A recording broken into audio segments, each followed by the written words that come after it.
Olá, boa tarde, seja bem-vindo ao penúltimo RBV Entrevista de 2025 e com um assunto de extrema importância. Afinal de contas, estamos no fim do ano, momento de celebração e de comemoração.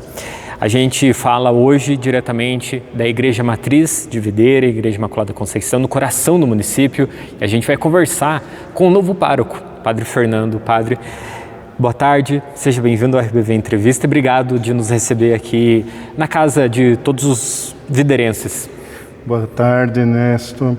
É um prazer recebê-lo aqui, como é um prazer também receber todos os nossos cidadãos de Videira nesta casa, que de fato é o coração da Mãe em Videira, né? Uma igreja bem localizada, é uma referência religiosa, uma referência de Deus para toda a nossa cidade. Padre, antes da gente falar do encerramento de 2025, e que é claro um momento de extrema importância para a Igreja Católica, a Igreja aqui no município de Videira vivenciou aí nas últimas semanas, nos últimos dias, uma mudança. Padre Álvaro, até então pároco aqui do município, foi deslocado até ao estado de São Paulo e o senhor assumiu a paróquia aqui da cidade.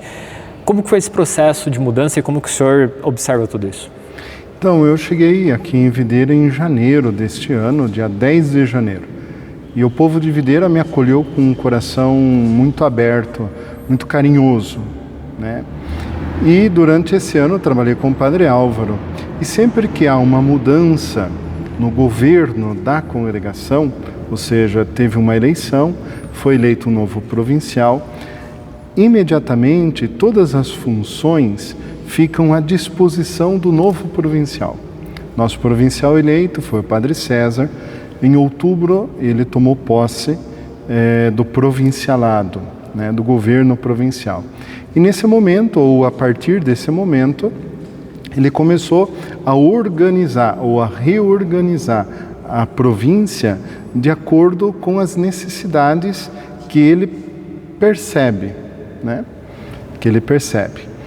Então ele pediu para o Padre Álvaro trabalhar nos colégios. Nós temos 3 colégios, Jundiaí, Cabriúva e Itu, no estado de São Paulo, e precisa de um padre que seja um gestor dos 3 colégios, um diretor-geral. E ele escolheu o Padre Álvaro. Imediatamente necessita de um pároco para Videira. Eu, trabalhando aqui já desde janeiro com o Padre Álvaro, ele decidiu então, o Padre César, nosso provincial, decidiu confiar essa missão a mim. Fez o convite, recebi o convite com muita alegria, ao mesmo tempo com um pouco triste, porque tanto o Padre Álvaro como eu gostaríamos de continuar os dois juntos, com o Padre Leomar e o Padre Milton, trabalhando aqui em Videira. Mas infelizmente não foi possível, e esse é o voto de obediência que nós fazemos. Então, César pediu pro Padre Álvaro, ele foi obediente. E também pediu para mim assumir essa função, e eu também me coloquei na obediência, assumindo esse cargo, ou essa função, esse ministério, como pároco aqui de Videira. Padre, a gente em 2025, aproveitando o gancho que estamos falando de mudança, a gente teve uma mudança também na Igreja Católica como um todo, afinal de contas, com o falecimento do Papa Francisco, chegamos agora com o Papa Leão. Como que a Igreja também está observando toda essa mudança? Afinal de contas, também é uma mudança de formatos de papado e de ideais. Como é que está sendo todo esse trabalho na Igreja como um todo? E, é claro, acaba reverberando no mundo. Sim, sempre que se elege um novo Papa, ou porque o anterior renunciou, como o falecido Papa Bento XVI, ou porque faleceu, como aconteceu com o Papa Francisco, a Igreja, ao eleger um novo Papa, ela não provoca uma ruptura entre os papados, mas ela provoca uma continuidade. Por quê? Porque existe o colégio de cardeais que antes de eleger um Papa vai discutir sobre a Igreja, vai fazer um discernimento, uma reflexão sobre a Igreja e sobre as necessidades da Igreja neste momento atual. Então, ao eleger o Papa Leão XIV, a Igreja como um todo não quer romper com o legado do Papa Francisco, mas quer dar uma continuidade. Só que essa continuidade também tem que ser vista com os olhos das necessidades atuais. Então, o Papa Leão XIV, ele vem continuar o legado do Papa Francisco e, ao mesmo tempo, ele vem dar respostas às novas situações dentro da Igreja e do mundo. Afinal de contas, o Papa Leão, além de ser um líder religioso para os católicos, é o pastor supremo da Igreja, ele também acaba sendo uma referência mundial de discernimento, de esperança, uma voz de Deus para o mundo. Padre, a gente está aí, últimos dias já de 2025, estamos aí também no momento onde a gente está com a proximidade do Natal, que dentro da Igreja Católica aí tem uma importância das mais extremas. Como que vem se comportando esse momento? Qual que é a importância de tudo isso, do Natal, do fim do ano, para a Igreja? Então, o Natal para nós, para os cristãos, é muito importante, porque é o momento, ou é a plenitude dos tempos, como vai dizer São Paulo. Deus falou conosco de muitas maneiras, mas na plenitude dos tempos, Deus enviou o seu Filho. Então, Jesus Cristo, Filho de Deus. E em Jesus Cristo, Filho de Deus, Deus toca a nossa realidade, a nossa carne, a nossa vida, de uma maneira concreta. Não com palavras, com um corpo.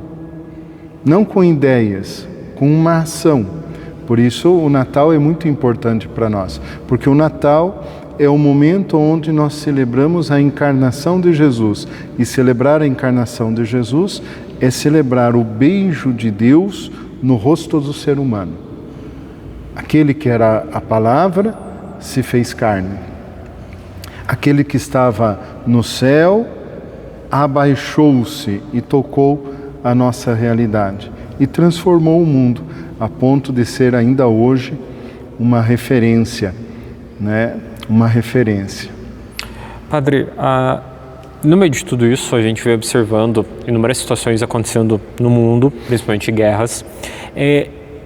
Nesse conjunto de celebrações de fim de ano, Natal, e da importância daquilo até que o senhor trouxe aqui na sua fala, em conjunto daquilo que a gente vem observando no mundo como um todo, principalmente em relação às guerras ocorrendo aí, Rússia e Ucrânia, questões em outros países, como que a Igreja, os católicos, os cristãos, pode observar o ano que vem se aproximando? Porque para muitos é um momento de reflexão, um momento de renovação.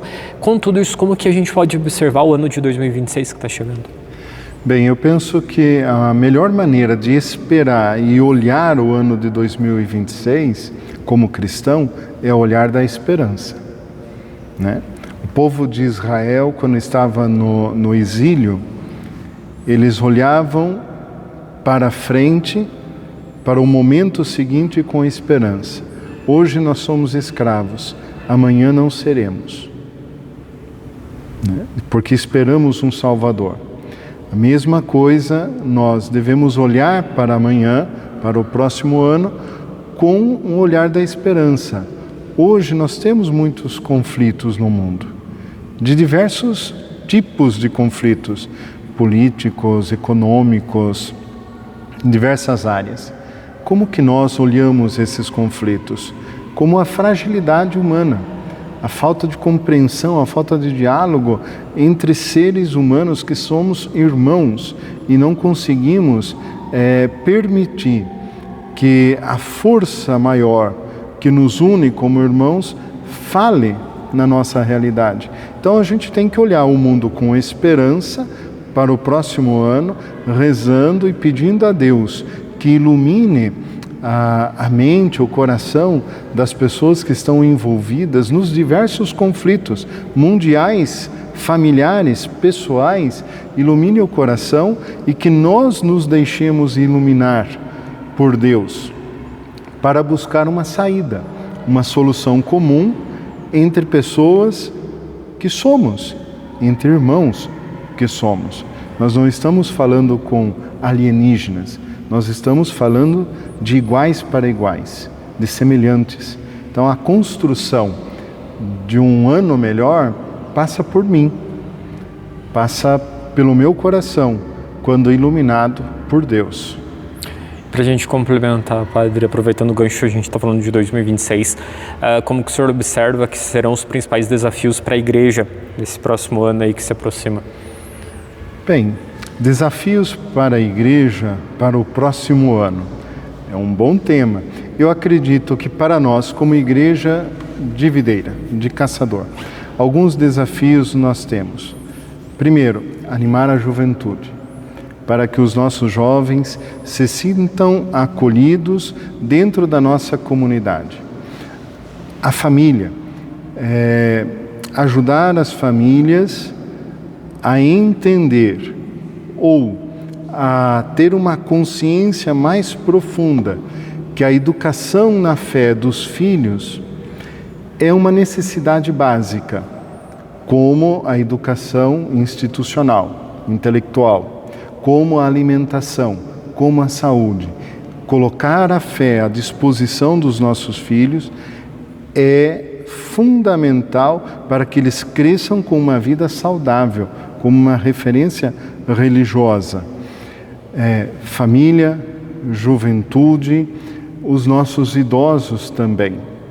Você vê que a gente tem aí as três pontas, né? Crianças e jovens, a família e os nossos idosos também, para que se sintam pertencentes à comunidade, que se sintam como os pilares da família e da sociedade, aqueles que conduziram, que trabalharam e que vivem um momento onde Deus os chama também a realizar algo. Nós precisamos, junto com os nossos idosos, realizar a vontade de Deus nesse momento da vida. Qual é a vontade de Deus? Não sei, cada um sabe, mas a gente precisa ajudar a cada um a entender essa vontade. E passa pela valorização da vida, pela valorização da vida que eles têm nesse momento, como anciãos. Padre, nisso tudo que a gente conversou, a gente passou aí desde a mudança aqui na paróquia, a mudança no papado, desafios da Igreja, questões envolvendo o fim de ano. Qual que é a mensagem que fica da Igreja Católica em cima de tudo isso? Bem, o que eu gostaria muito de desejar a todos aqueles que estão nos acompanhando é que tenhamos um ano de 2026 com muita esperança, buscando a fidelidade aos valores cristãos, aos valores que tocam o meu coração e o seu coração. E assim a gente ser um construtor. Aquilo que a gente sonha para os nossos filhos, para a nossa família, para a nossa sociedade, deve começar em nós primeiro. Então, eu quero a paz, mas eu preciso ser uma pessoa de paz. Eu quero a construção de uma sociedade mais justa, mas eu preciso tentar ser mais justo nas minhas relações. Então, aquilo que eu desejo para o ano de 2026 é que nós sejamos os promotores, promotor da esperança, promotor da paz, promotor da solidariedade, da paciência que está faltando tanto na nossa vida, e que a gente se acerque, se aproxime mais de Jesus Cristo, porque Jesus Cristo não tira nada da nossa vida, Ele só acrescenta. Ele não tira nada daquilo que é essencial para a nossa vida. Já dizia o falecido Papa Bento XVI, Ele só vem acrescentar. Então deixemos-nos tocar por Cristo e depois vamos construindo passo a passo um ano de 2026 que vai ser de paz e muita harmonia, pessoalmente e também para as nossas famílias. Padre, eu gostaria de agradecer a tua presença aqui e a deferência de abrir a igreja aqui para que a gente pudesse ter essa conversa aí antecedendo o Natal de 2025. Muito obrigado a vocês por nos acompanhar, sempre estarem junto conosco em tudo aquilo que nós fazemos. Desejo também a você, Ernesto, e toda a equipe da rádio e dos meios de comunicação que compõem o grupo RBV, sucesso e muita perseverança, porque a comunicação hoje é algo fundamental para a construção de um mundo melhor. A você que nos acompanhou, essa entrevista já está disponível, esse RBV Entrevista já está disponível nas nossas plataformas digitais, no YouTube, no Spotify. Afinal de contas, estamos com você em todo lugar. A gente se encontra novamente no último RBV Entrevista de 2025. Até lá!